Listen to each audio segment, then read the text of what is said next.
Horror Story Red Bracelet.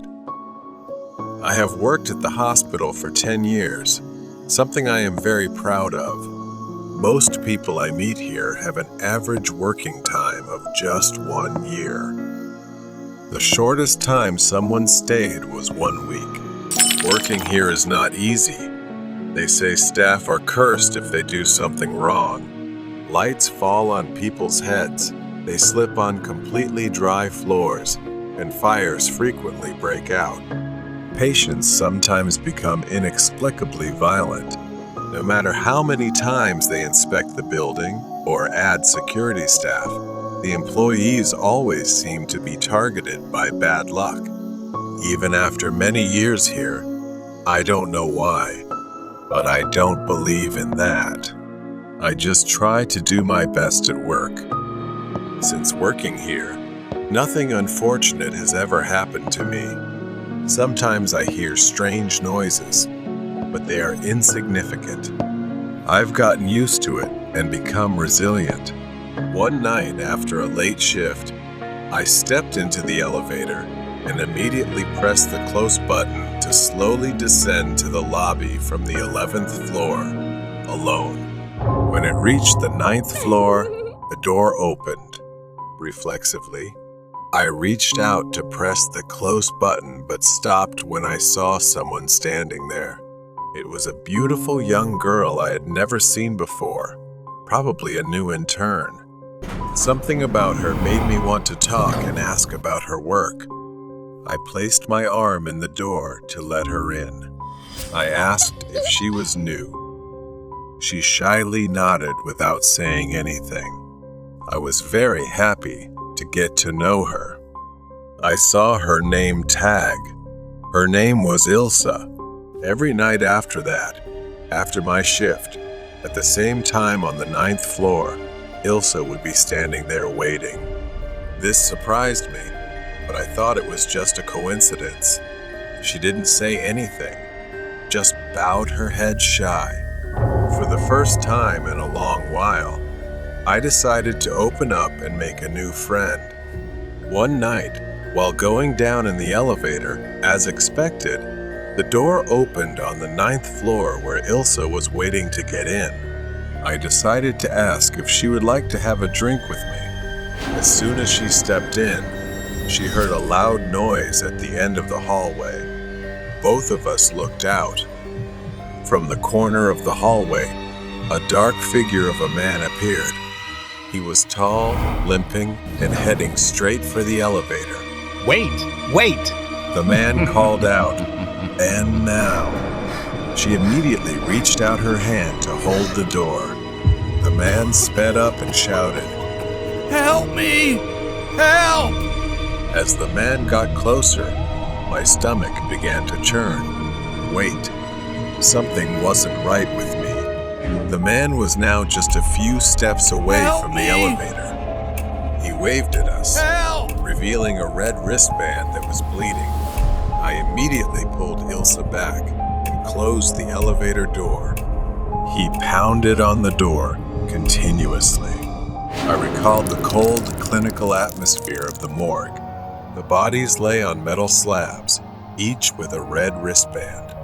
The image of a young girl's lifeless hand, limp from the weight of the wristband, flashed through his mind. His heart pounded, a mix of confusion and fear. The elevator swayed, bringing Jazz back to the present. He looked at Ilsa again.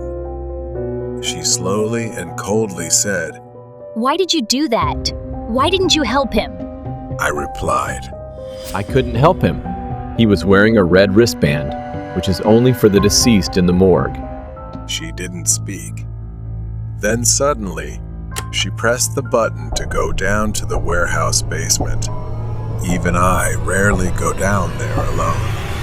I followed Ilsa down a narrow, dark corridor he hadn't noticed before. The walls were adorned with old, faded photos of patients and staff, all wearing red wristbands. The air grew colder. Then her hand fell down, revealing a red wristband. Her back was covered in numerous torn shirt marks. I froze, wondering what this was. Dizzy, dreaming perhaps. I started screaming loudly, and she gave me a horrifying smile. At that moment, all I could do was run for my life, and she kept slowly following me. When I reached the elevator door, I pressed the button frantically, uncontrollably. But the elevator didn't open. My breathing was so rapid I couldn't control it. I just stood there, eyes closed, praying. I held my breath because she was only a few meters behind me, walking slowly. Without waiting any longer, I had to find the emergency exit to run up to the first floor. I ran like I had never run before. Thank God I escaped that dreadful, terrifying place. I might have stayed there too long. It was probably time to leave. The next day, I quit my job. Years later, after I left, I learned that it had been officially abandoned without any explanation. It was a horrifying and unforgettable experience for me. Horror story: The Strange Man with Red Eyes. This happened 6 years ago when I was working the night shift as a security guard in an old office building. Since then, I have never worked the night shift again. That night, the pale moonlight cast an eerie glow over the deserted scene, creating a chilling atmosphere. Around 3 a.m., I was doing my final patrol before ending my shift. As I walked through the dark hallway, I heard strange footsteps. I looked around, but saw no one.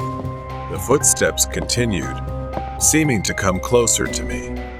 I started feeling uneasy, trying to stay calm and continue my work. But just as I reached the security room, the door suddenly opened. A man with disheveled hair and bloodshot eyes walked in. He was wearing a long black coat and carrying an old suitcase. There was no one around, and I couldn't understand how he got into the building at this hour.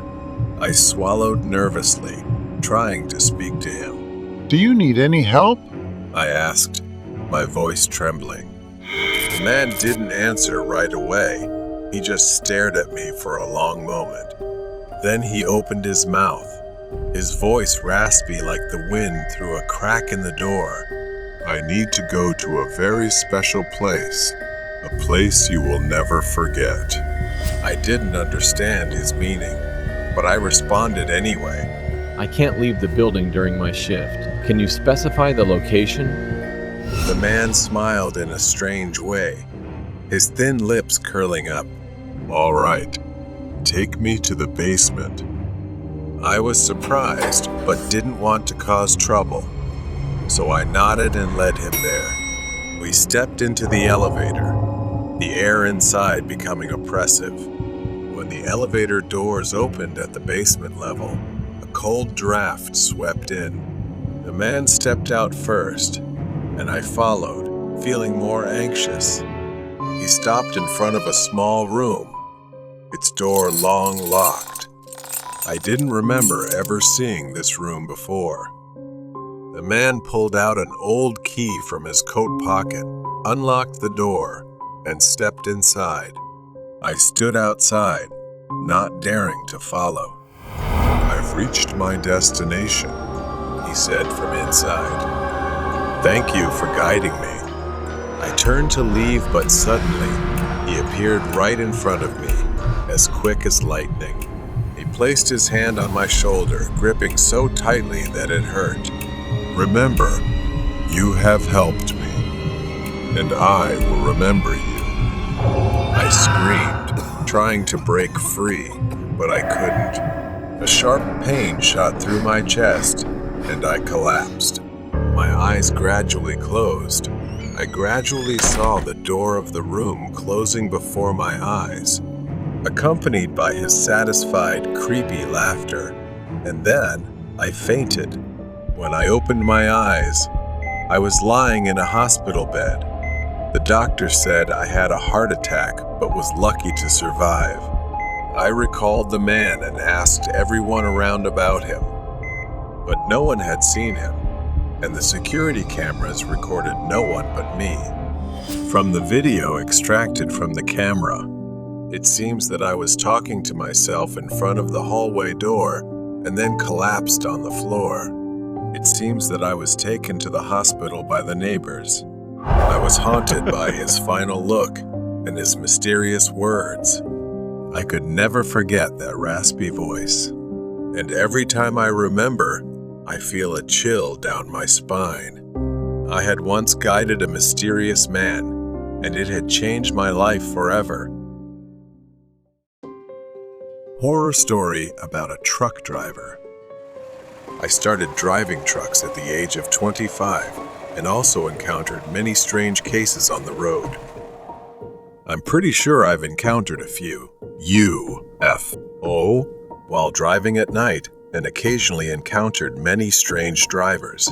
The story I share with you today is the most horrifying and strange experience I have ever witnessed. In observation, I was 37 years old in 2009. That night was like most nights. I drove and listened to music on the radio, drinking some coffee to keep myself awake. The roads here are very deserted and covered in fog. Gradually, the fog got thicker and thicker, and I started thinking about whether I should pull over for a while or keep driving. I thought so, but in the end, I still chose to continue driving. At this time, there was no one on the country road, so it was probably safe to continue driving. To prevent bad situations from happening, such as an animal or something running across the road, I drove slowly.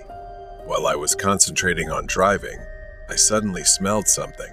I thought the smell of sodium carbonate was the worst smell I had ever smelled, but this smell is much worse. This smell quickly filled the inside of my truck. I quickly rolled up the window, but the smell didn't get much better. This horrible smell in my car, and I feel like I could vomit immediately. This smell mixed with the bones creates a disgusting smell. I think nothing can cause a more terrible stench than this. At the same time, I felt an uncomfortable feeling in my throat. That feeling when you want to vomit, but have to hold back. Opened the car door and started vomiting. When I was done, I quickly covered my nose because the smell was still in the air. I got in the car and calmed myself down to start driving again. That's when I noticed something crossing the road. The figure was of a man, and he was limping. In addition to his limping gait, I also noticed that the man was wearing an old white button-down shirt and black slacks. I reminisced about the strange and bizarre cases I had encountered. I don't know what to do with that man. Finally, I decided to drive over to ask if he was okay and if he needed me to call for help.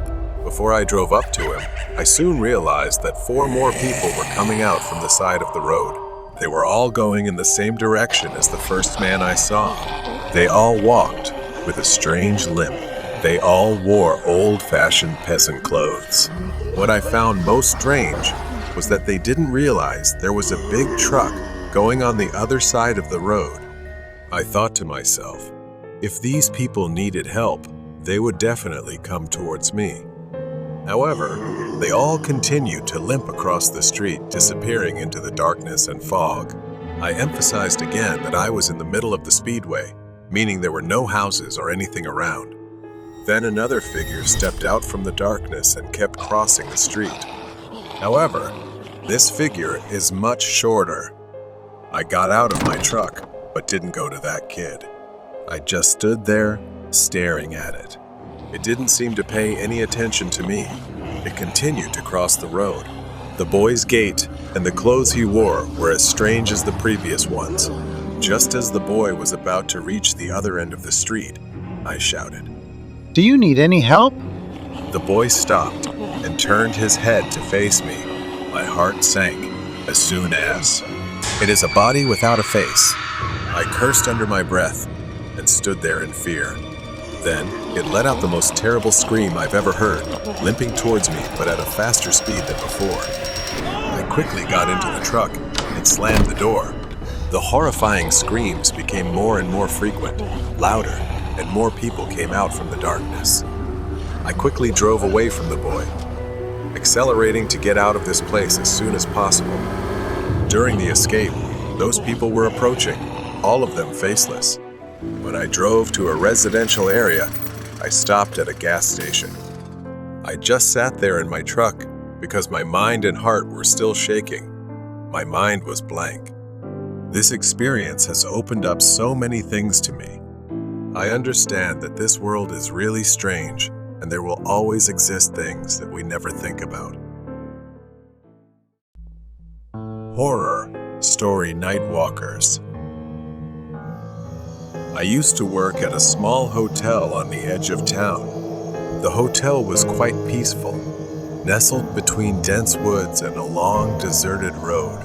After a hurricane swept through the town, business slowed down significantly. I worked the night shift from 6:00 p.m. to 2:00 a.m., often without seeing anyone for hours. The only sound in the empty lobby was the ticking of the old clock on the wall. One night, I was sitting in the break room, sipping warm coffee and watching the security monitors when I heard a deep voice call out from the lobby. I got up and went to the front desk. There was a man standing on the other side of the glass partition.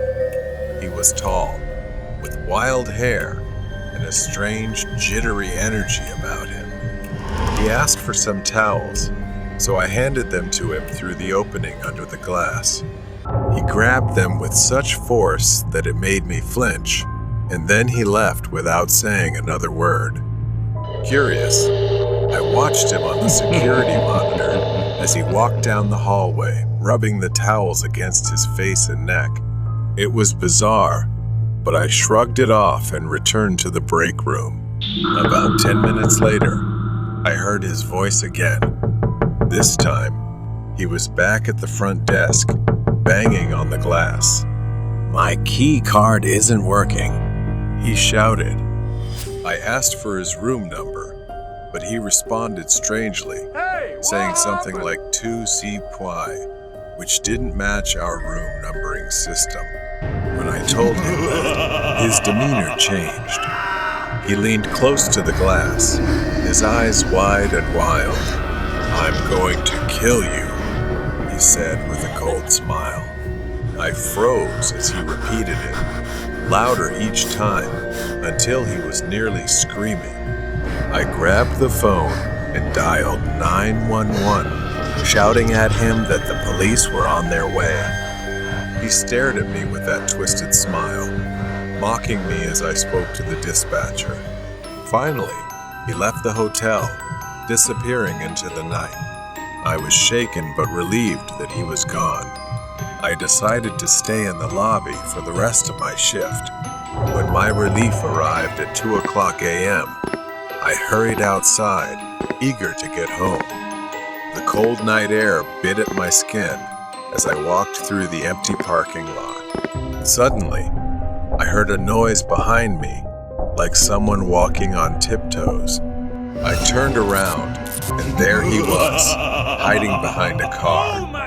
His eyes followed me from the shadows, and he whispered, "I'm going to kill you."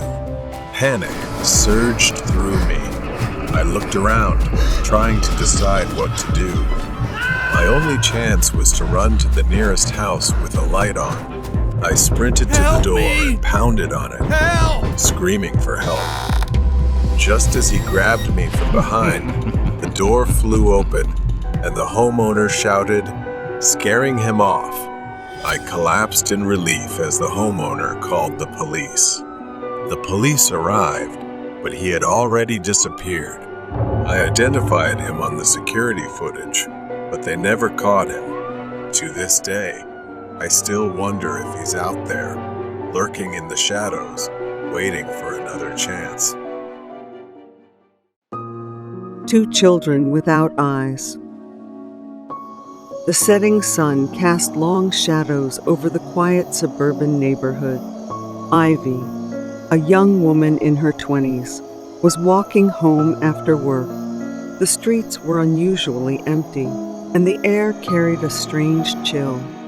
As she turned the corner, she noticed two figures standing under a flickering streetlight. They were children, a boy and a girl, around 8 or 9 years old.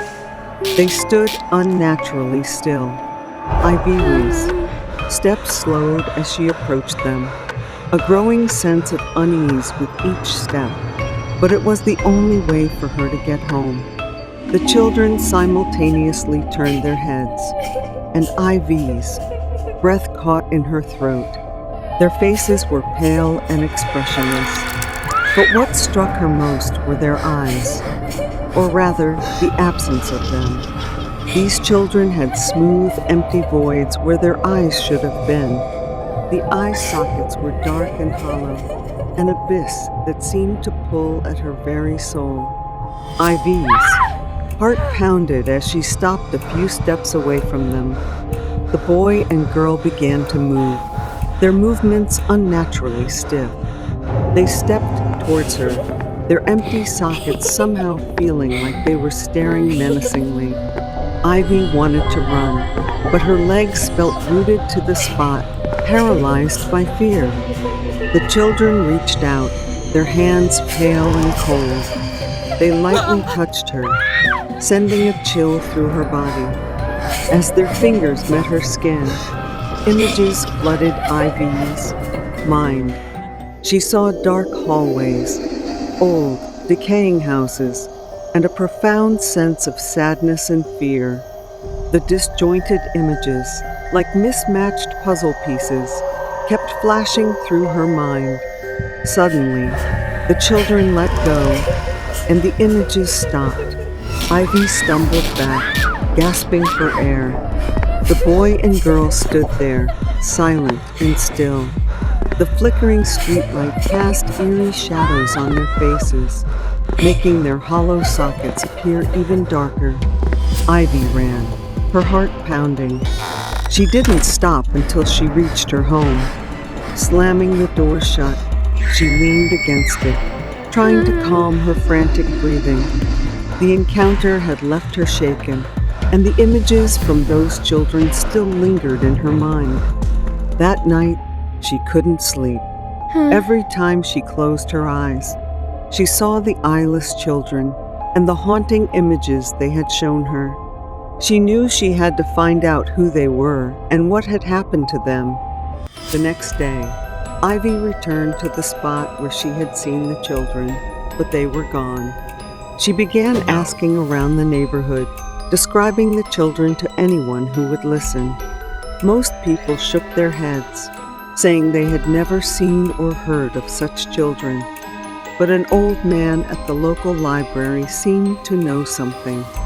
His eyes widened in recognition when she described them. He told her about a tragic accident that had happened many years ago. 2 children had died in a fire at an old house that once stood on the very street where Ivy now lived. Their bodies had been found, but their eyes had mysteriously gone missing.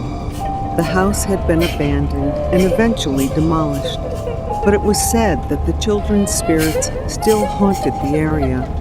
Ivy felt a chill run down her spine as the old man spoke. She realized that the images she saw were the children's memories, their plea for help.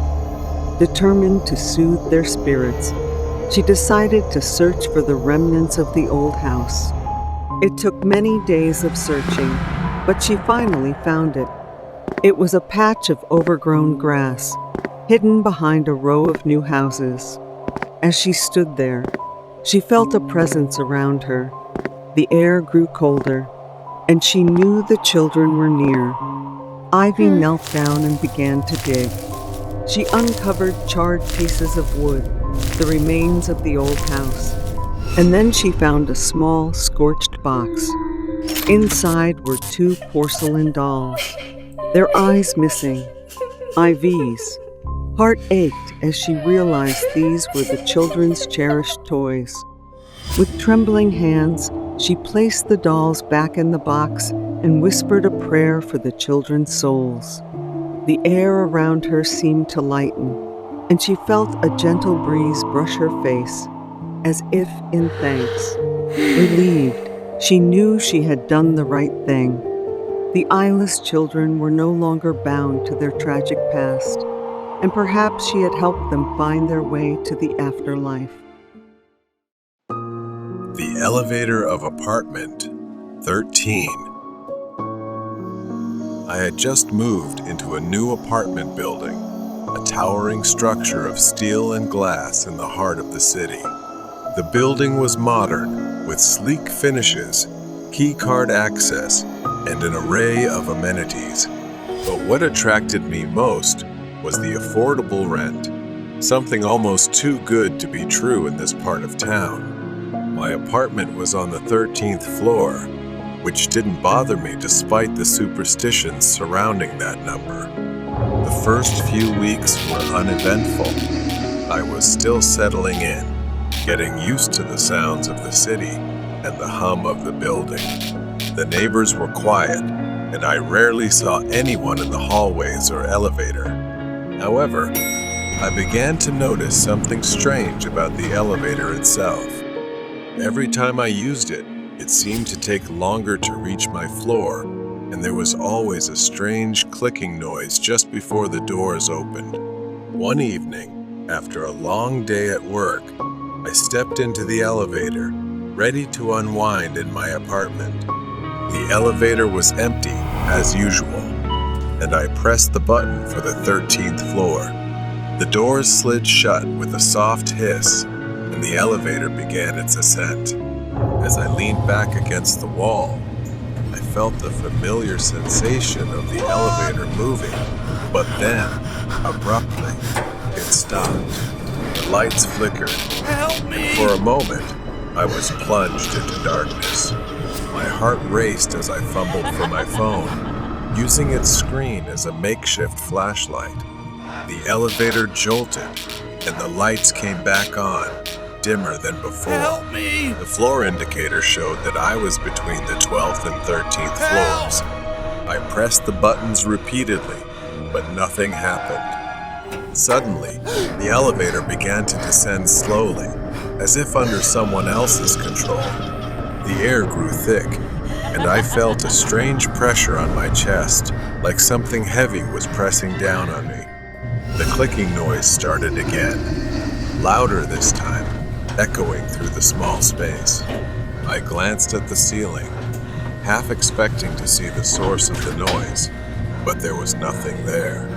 The elevator stopped on the 10th floor, and the doors opened. I peered out into the hallway, which was eerily dark, the overhead lights flickering sporadically.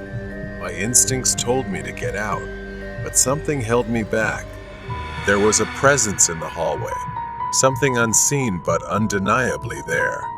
The hairs on the back of my neck stood on end, and I quickly pressed the closed door button, my hands trembling. The doors shut, and the elevator continued its descent, but the clicking noise didn't stop. It was almost rhythmic now, like footsteps above me. I stared at the ceiling, fear gripping me as the noise grew louder and faster. The elevator stopped again, this time on the 8th floor. The doors creaked open, and I saw a shadowy figure standing in the hallway, just out of the light's reach. My breath caught in my throat. The figure didn't move, but I could feel its eyes on me, watching. The temperature in the elevator plummeted, and my breath came out in visible puffs. I slammed my hand on the buttons, desperate to get the elevator moving again, but it refused to respond. The shadow began to move toward me, slowly, deliberately. Just as it reached the threshold of the elevator, the doors snapped shut, and the elevator plunged downward, faster than before.